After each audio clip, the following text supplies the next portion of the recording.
कैसे आप सब, और आई होप कि आप सब ठीक होंगे। आज हम करने वाले हैं पॉलिटी का फर्स्ट वीडियो। ठीक है, देखो मैंने क्विज कराया था कि हम सबसे पहले क्या करें, क्या ज्योग्राफी करना चाहिए हमें, है ना, क्या पॉलिटी करनी चाहिए, है ना, या फिर जनजाति का सेक्शन करना चाहिए, या फिर ऑब्जेक्टिव ही कर लेना चाहिए, है ना।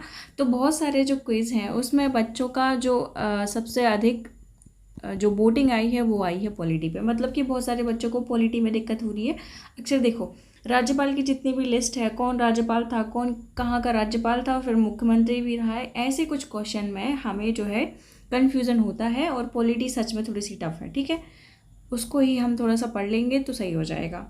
अब हम आज करने वाले हैं क्या, मध्य प्रदेश की विधायक का ये पहला लेक्चर है। ठीक है, वीडियो को स्टार्ट करने से पहले मेरी आपसे 2 रिक्वेस्ट है कि चैनल को सब्सक्राइब कर देना, और साथ ही यदि आप अभी तक टेलीग्राम पर नहीं जुड़े हैं तो जुड़ जाइए। ठीक है, पीडीएफ वगैरह मैं वहीं पर शेयर करती हूँ, है ना।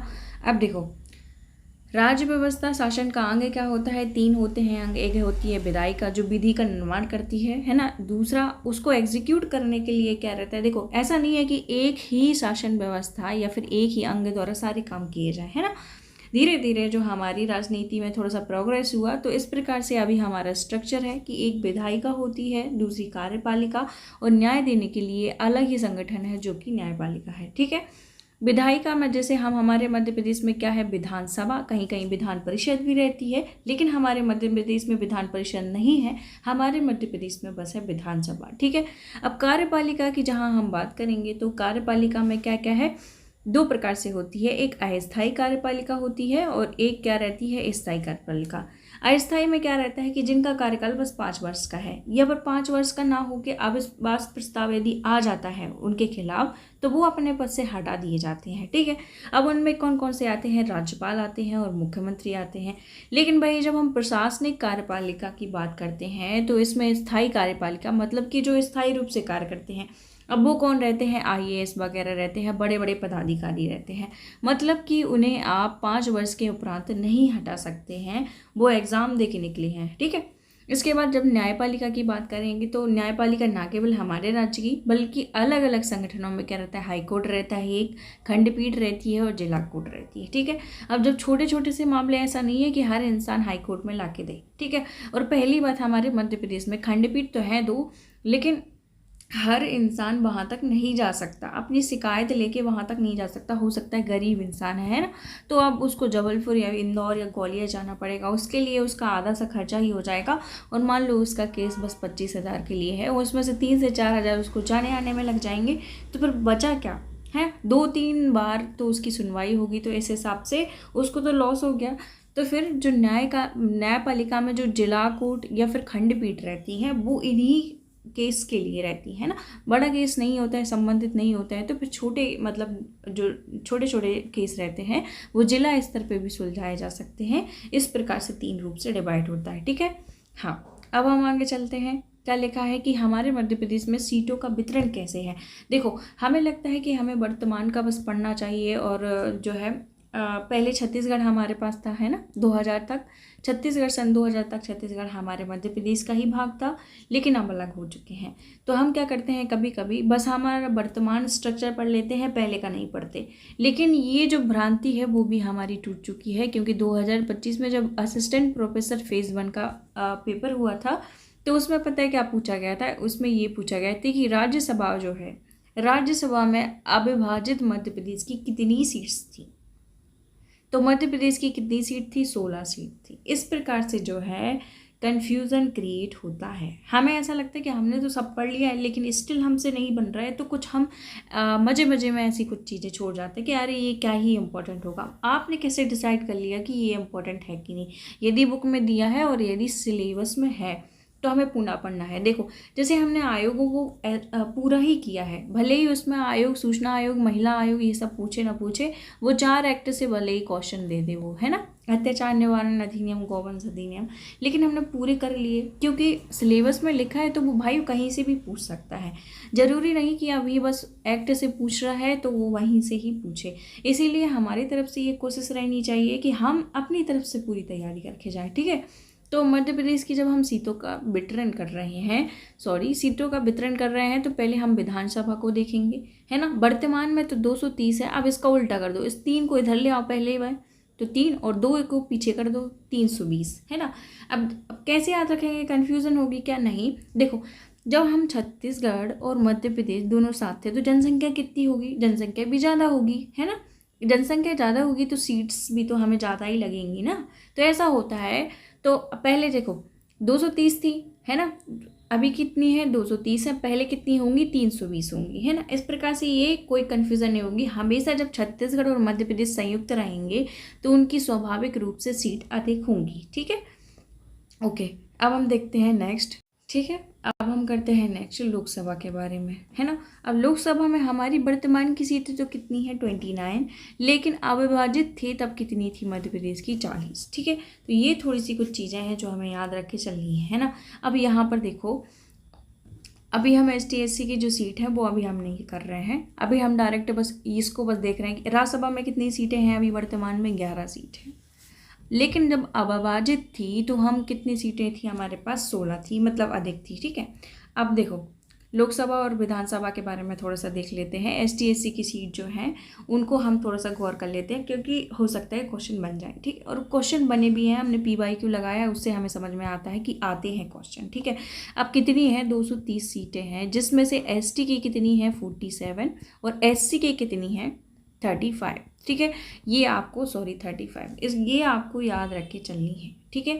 अब जब हम वर्तमान में लोकसभा की बात करें, देखो ST/SC का ये पूर्व में नहीं पूछे जाएंगी, वर्तमान में ही पूछे जाएंगे। अब वर्तमान में कितनी है? 29, ठीक है। 29 सीट्स में जो SC है उसकी थी कितनी? 4, और जो ST है उसकी कितनी थी? 6। इस प्रकार से ये जो 2 क्वेश्चन और हैं ये हमें करके चलना है, ठीक है। हमें ये चांस ही नहीं देना है कि हमसे नहीं आता, ठीक है, या फिर हमने उसको छोड़ दिया है, ठीक है। ओके, अब संशोधन तो नहीं पूछेंगे, लेकिन ये है कि 104 संविधान संशोधन के तहत एंग्लो इंडियन जो सीट थी उसका आरक्षण जो है समाप्त कर दिया है, ठीक है। ये आप पर बन जाएगा। हाँ, ये कुछ चीज़ें हैं, यहाँ पर थोड़े से पॉइंट जो है इम्पोर्टेंट है और जो पूछे भी जाते हैं वो हम देख लेते हैं। कि विधायिका कानून का निर्माण करती है, कानून या विधि का निर्माण करती है, एक ही बात है। इस संस्था को कहा जाता है। मध्य प्रदेश की विधायिका जो है एक सदनीय है, जिसमें विधानसभा कहते हैं। देखो वो क्या कह रहा है, कहीं कहीं 2 सदन रहते हैं, एक विधान परिषद रहती है और एक विधानसभा रहती है, लेकिन हमारे मध्य प्रदेश में केवल और केवल विधानसभा है ना। तो वो यही कह रहा है। फिर उसका गठन कब हुआ है? 1 नवंबर 1956। हमारे मध्य प्रदेश की स्थापना कब हुई थी? 1 नवंबर 1956। तो हम अपनी विधायिका का निर्माण भी 1 नवंबर 1956 को करते हैं, ठीक है, अस्तित्व में आती है। इसका पहला जो अधिवेशन हुआ है वो कब हुआ है? 17 दिसंबर 1956 को, ठीक है। 17 दिसंबर को 1956 को हुआ है। यही डेट जो है बहुत इंपॉर्टेंट है, ये पूछी भी जाती है कि जो हमारा विधानसभा है उसका पहला अधिवेशन कब हुआ है? तो 17 दिसंबर, ठीक है। इसका जो है गठन का अधिवेशन कब हुआ था? 17 दिसंबर 1956 को, है ना। वर्तमान कब की है? 2018 से 23 है, ठीक है। मध्य प्रदेश में विधानसभा सीटें कितनी है? 230। पूर्व में कितनी थी? 320, है ना। बस ये थोड़ा सा याद रखना है क्योंकि ये पूछा जा सकता है। ओके, इसमें 230 में जब हम देखते हैं तो ST की कितनी सीटें हैं? 47, और SC की कितनी है? 35। ये हमने ऑलरेडी पढ़ लिया, बस यहीं पे ये कुछ लिखा है। हाँ, जो मध्य प्रदेश विधानसभा का पुराना नाम क्या था? मिंटो हॉल, है ना। ये पूर्व में भी पूछा जा चुका है। देखो अभी हमने करंट में जब हम भोपाल कर रहे थे तो भोपाल में हमने क्या पढ़ा है कि जो मिंटो हॉल है, मिंटो हॉल को शहरी संग्रहालय के रूप में विकसित किया जा रहा है। तो ये वाला जो करंट अफेयर है हम यहीं पे याद कर लेते हैं, ठीक है।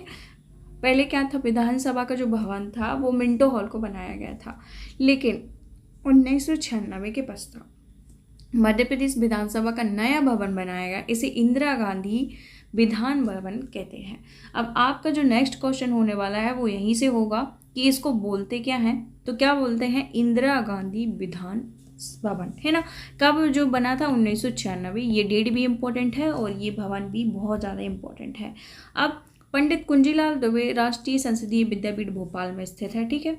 अब ये पूछा जा चुका है, PYQ में हमने ये बहुत साफ साफ किया हुआ था कि पंडित कुंजीलाल दुबे जो राष्ट्रीय संसदीय विद्यापीठ है वो कहाँ पर स्थापित है? भोपाल में। देखो मेजरली तो सारे संस्थान जो रहते हैं वो भोपाल मतलब हमारी राजधानी में ही अवस्थित रहते हैं, लेकिन कुछ ऐसे हैं जो उज्जैन, इंदौर और हमारे जबलपुर में अवस्थित हैं। तो उनको जो अलग है उनको हमें ज़्यादा ध्यान देकर चलना है, ठीक है। और जो कॉमन है तो वो तो अच्छी बात है। अब हम देख लेते हैं कि इंदिरा गांधी विधान सभा भवन का उद्घाटन कब हुआ था। हमें पता है 1996, लेकिन हो सकता है कि कभी कभी डेट पूछ ले, तो ये अगस्त, बस याद रखो अगस्त 1996, ठीक है। किसने किया था ये क्वेश्चन बनता है कि राष्ट्रपति कौन थे उस समय, शंकर दयाल शर्मा, है ना, 90 थे हमारे, 90 राष्ट्रपति। और फिर इस भवन का डिजाइन किसने बनाया था, ये है सिकोरिया, है ना। ओके, फिर कहाँ पर है ये, हमारे भोपाल में, अरेरा पहाड़ी में। ये क्वेश्चन आ सकता है कि जो इंदिरा गांधी विधान भवन है हमारा 1996 में जो निर्मित हुआ था, वो भोपाल में किस पहाड़ी पर अवस्थित है। तो ये ऐसा क्वेश्चन भी घुमा के दे सकता है, ठीक है। तो हमें ये चीज़ भी हम याद रख लें तो ज़्यादा बेटर है जितना हो सके। इंदिरा गांधी विधान भवन को आगा खां अवार्ड प्राप्त हो चुका है, ये हम इतना इम्पोर्टेंट नहीं है याद करना। हाँ, अब क्या इम्पोर्टेंट है क्या नहीं, देखो हम राज्यपाल गवर्नर करेंगे, ठीक है, दूसरा सीएम करेंगे, हम ये तो करेंगे, पंचायती राज व्यवस्था ही पढ़ेंगे। लेकिन इसके अलावा हमें जो अध्यक्ष हैं, उपाध्यक्ष हैं और प्रोटेम स्पीकर जो है, हमें वो पढ़ने हैं। क्यों पढ़ने हैं, क्योंकि PYQ में ये आ चुकी है, ठीक है। और आजकल तो ऐसा हो गया है कि जैसे हम क्रम से पढ़ते हैं ना, तो वो ये पूछ ले रहा है कि ये 4th नंबर पे कौन थे, है ना। तो ये हमें देखना पड़ेगा, और अध्यक्ष में हमें ज़्यादा देखना पड़ेगा। हो सकता है कि हम उपाध्यक्ष और विपक्ष के नेता ये सब ना पढ़ें, ठीक है। तो हम पढ़ने हैं अभी अध्यक्ष, ठीक है। अब विधानसभा में कौन कौन से पदाधिकारी रहते हैं, प्रमुखतः विधानसभा अध्यक्ष जो कि मेन है ना, उपाध्यक्ष, फिर नेता प्रतिपक्ष, फिर प्रोटेम स्पीकर, है ना। जब तक मतलब इन लोग शपथ नहीं लेते तो एक प्रोटेम स्पीकर बनाया जाता है, ठीक है। ओके, विधानसभा अध्यक्ष की जब हम बात करते हैं तो हम थोड़ा सा उनके बारे में विशेषताएं पढ़ेंगे। इसके बाद हम उसको सीधे आ जाएंगे कि कौन कौन से जो हैं अध्यक्ष अभी तक रहे हैं, ठीक है। अध्यक्ष का कार्य क्या रहता है, विधानसभा की बैठकों की अध्यक्षता करना, हमने देखा भी है, और उसकी कार्यवाहियों का विनियमन करना, है ना, उसको संचालित करते जाना, ठीक है। ओके, ये सत्ता दल का होता है, सामान्यतः ये सत्ता दल का होता है। कोई भी पार्टी जो है अपने ही अध्यक्ष को बनाएगी ना, ठीक है। अध्यक्ष का चुनाव जो रहता है विधानसभा के सदस्य अपनी सदस्यों से ही करते हैं, है ना, मतलब कि वो अपने ही सदस्यों में से एक को चूज करते हैं, ठीक है। अध्यक्ष की विधानसभा की सदस्य समाप्त हो जाने पर उसे अपना पद छोड़ना पड़ता है, ठीक है। देखो कभी ऐसा अभी क्वेश्चन तो नहीं आया है, लेकिन इसकी क्या गारंटी है कि ना आए, ठीक है। तो इसकी विशेषताएं जरूर हम पढ़ लेते हैं। अध्यक्ष क्या करता है, जो अपना त्यागपत्र देता है वो किसे देता है, उपाध्यक्ष को देता है। ये जो पॉइंट है बहुत इंपॉर्टेंट है, ना ये राज्यपाल को देता है, ना ये राष्ट्रपति को देता है, ना ये मुख्यमंत्री को देता है। किसको अपना त्यागपत्र देता है, उपाध्यक्ष को देता है, ठीक है। ये काफ़ी इंपॉर्टेंट फैक्ट है। अब यदि विधानसभा अपने सदस्यों के बहुमत से अध्यक्ष को हटाए जाने का संकल्प पारित करती है तो उसे पद त्यागना पड़ता है। जैसे राष्ट्रपति में क्या रहता है, ये वाली सूचना हमें 14 दिन पहले से बतानी पड़ती है, वैसे ही अध्यक्ष के साथ होता है कि यदि उसके प्रति अविश्वास प्रस्ताव या फिर कुछ उसके द्वारा एक्ट किए गए हैं और सदस्यों ने बहुमत दे दिया है कि आप हट जाइए, तो इसकी सूचना उसको 14 दिन पहले से बताई जाती है। वो इस समय अपना कार्यभार नहीं वहन करता है, ठीक है, वो अपने फैसले नहीं लेता। अध्यक्ष का जो पद रहता है वो उपाध्यक्ष के पास चल जाता है, तब तक वो फैसले नहीं सुना सकता, ठीक है।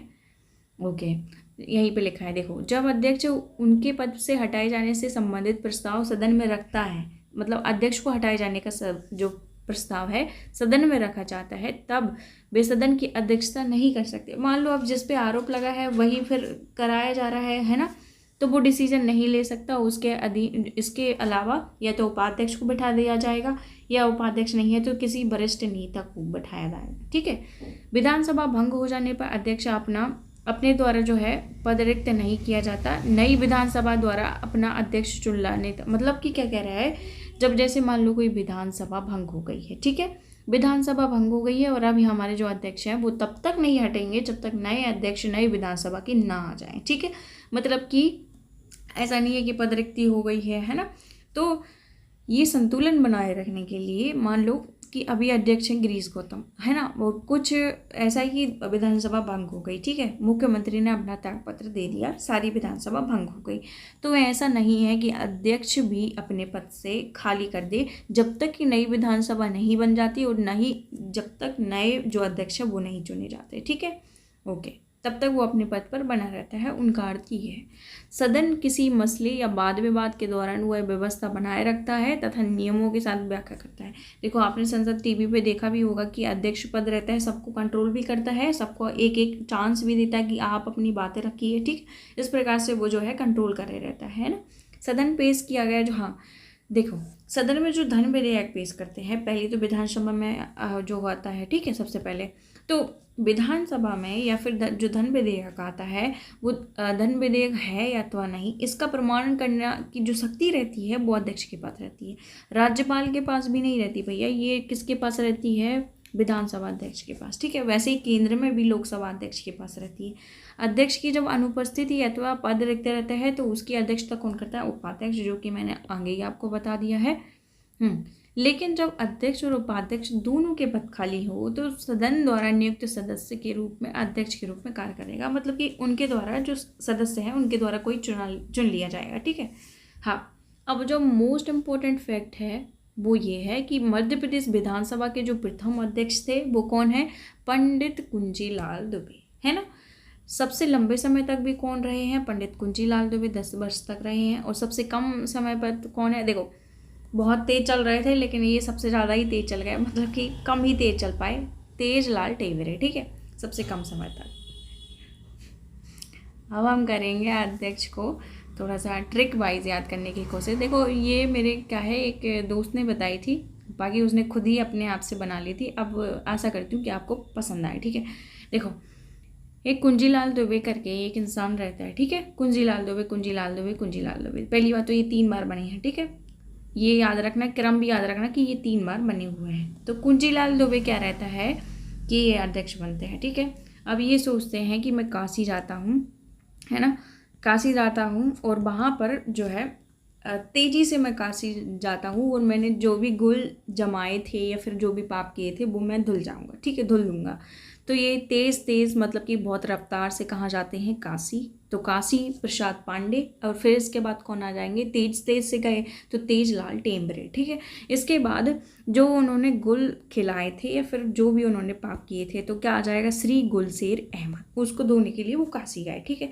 और उनको पता है कि देखो, दो जैसे हम वैसे ही संगति वाला हमारा दोस्त रहता है, मतलब कि वो भी एक प्रकार से पापी ही रहता है। तो फिर किसको ले जाएगा? वो सोचेगा कि मेरे पाप तो मैं धुल लूँगा लेकिन साथ में मैं अपने दोस्त को भी ले जाती हूँ। तो कौन है दोस्त? कौन है हमारा? मुकुंद सखाराम नेवालकर, ठीक है। इनको भी वो ले जाते हैं। जब वहाँ जाते हैं तो इनको पता चलता है कि वहाँ पर तो यज्ञ हो रहा है यार, है ना। तो कौन यज्ञ कैसा है? यज्ञ दत्त शर्मा ही आ जाएंगे, ठीक है। यज्ञ किनका हो रहा था? श्री राम किशोर का, श्री राम का यज्ञ हो रहा था। और कर कौन रहा था? श्री राजेंद्र प्रसाद शुक्ल, ठीक है। ये बातें थोड़ी सी अच्छे से ध्यान रखो, तभी जाके ये कनेक्ट हो पाएंगी, ठीक है, ओके। और राजेंद्र प्रकाश शुक्ल के साथ में कौन कौन कर रहा था? ब्रजमोहन मिश्रा, ठीक है, ये दोनों कर रहे थे। हाँ, कुंजीलाल क्या करते हैं? काशी जाते हैं तेज तरीके से, मतलब तेज रफ्तार से काशी जाते हैं। फिर इसके बाद जो भी उन्होंने गुल या पाप किए थे उनको धोने के लिए फिर अपने दोस्त को भी ले जाते हैं, मुकुंद सखाराम नेवालकर को भी। वहाँ देखते हैं तो वहाँ यज्ञ चल रहा था। किन का यज्ञ चल रहा था? राम जी का, मतलब राम किशोर शुक्ला। फिर इसके बाद कौन कर रहा था वो यज्ञ? राजेंद्र प्रसाद और ब्रजमोहन मिश्रा दोनों कर रहे थे, ठीक है। इसके बाद हम जब जाएंगे, हाँ, तो पता चला कि राजेंद्र और ब्रजमोहन का वहीं के निवासी हैं, तो श्रीनिवास तिवारी है ना। हाँ, और वहाँ पर सभी ऐसे हैं जो ईश्वर की जो है ईश्वर, मतलब कि राम हो गए, सीता हो गए, है ना, नर्मदा माता हो गई, इनकी आराधना करते हैं। तो कौन कौन? ईश्वर दास रोहाड़ी, सीता शरण शर्मा, फिर नर्मदा प्रसाद प्रजापति। अब इनको ऐसे ही याद कर लो कि गिरीश गौतम। और हमारे जो 19वें होंगे वो कौन है? नरेंद्र सिंह तोमर, ठीक है, नरेंद्र सिंह तोमर, जो वर्तमान समय में विधानसभा अध्यक्ष हैं, ठीक है। इस प्रकार से जो है हमारे अध्यक्ष हमें याद हो जाते हैं। अब क्या पूछते हैं, जैसे ईश्वर दास रोमाणी कितने कौन से भी क्रम के थे, किन के बाद आए, तो ऐसा भी पूछ लेते हैं। किन के बाद आए? हमें पता है ब्रजमोहन के बाद, वो वहीं पे निवास करते थे, तो श्रीनिवास तिवारी, ठीक है। फिर कर रहे हैं, फिर इसके बाद कौन आ जाता है? ईश्वर की भी प्रार्थना करते हैं, ईश्वर दास रोहाड़ी, ठीक है। अब ईश्वर दास रोहाड़ी से आपको याद होगा कि हमारे जो मध्य प्रदेश में तीरंदाजी अकादमी है 2013 में अवस्थित, उसका नाम जो है बदलकर ईश्वर दास रोहाड़ी के नाम पर कर दिया गया है, ठीक है। तो ओके, ये फैक्ट भी याद रखना। देखो, आज हम यहाँ तक करेंगे, मतलब कि हमारा ये कंप्लीट हो चुका है। पहले कौन थे? कुंजीलाल दुबे। सबसे अधिक समय तक कौन रहे हैं? कुंजीलाल दुबे। सबसे कम समय पर कौन रहे हैं? तेजलाल टेवरे। ठीक है, यहाँ तक हमने कंप्लीट कर लिया है। इसके बाद हम कल उपाध्यक्ष, प्रोटेम स्पीकर, नेता प्रतिपक्ष के साथ साथ ये जो जितने भी राज्यपाल हैं हम उनको कर लेंगे। ठीक है, राज्यपालों की पूरी ट्रिक कर लेंगे और फिर नेक्स्ट डे हर राज्यपाल की एक विशेषताएं पढ़ेंगे। ठीक है, आई होप कि आपको ये लेक्चर पसंद आया होगा। तब तक के लिए धन्यवाद, फिर मिलते हैं।